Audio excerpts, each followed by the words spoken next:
naman siya bago. Kung maalala nyo, ilang taon na yan sinasabi ni former Senator Trillanes at saka ni former Deputy Ombudsman Carandang. Sayang nga, wala dyan si Deputy Ombudsman Carandang. So matagal na nila sinasabi yan. Ang problema noon, hindi siya official.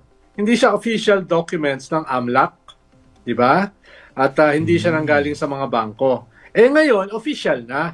Mismo yung AMLAC ang naglabas.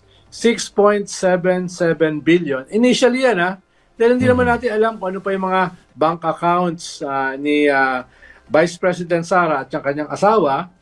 Most probably may mga iba pa yan. No? At lalo na may mga iba pa yung mga properties na pwedeng i-check sa LRA, pwedeng i-check sa LTO, no? etc. So yan ay initial lang. Ang tawag dyan siguro tip of the iceberg. Siguro si Sandro ganyan din dahil hindi pa natin alam kung ano laman ng kanyang bank accounts, ano ba yung kanyang mga mansyon. So malamang marami pa yan. Maraming liabilities. Maraming liabilities. Pero Sir Ronald, sa tingin nyo, itong ganitong bultong ebidensya, sa tingin nyo, mahihirapan ng ipaliwanag ng kampo ni VP Sara dahilan kaya ganun yung naging tugon kasi nung lumabas ito, ang unang naging sagot nila yung tukol do sa travel authority niya. Kaya nga, natawa nga ako doon sa kanyang statement.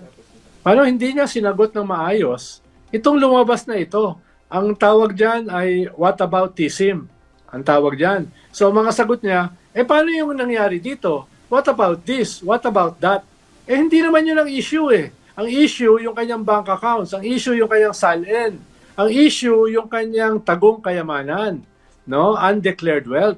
Yun ang issue Tapos sinasabi niya, tinuturo niya mga iba. Di iba yung kaso ron. Sampahan niya ng kaso, lalo na hindi naman impeachable officials yun. Sampahan ng kaso. So, doon ako natawa sa kanyang sagot. Napaka-lame.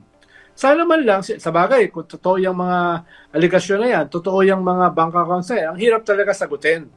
Dahil official document na siya.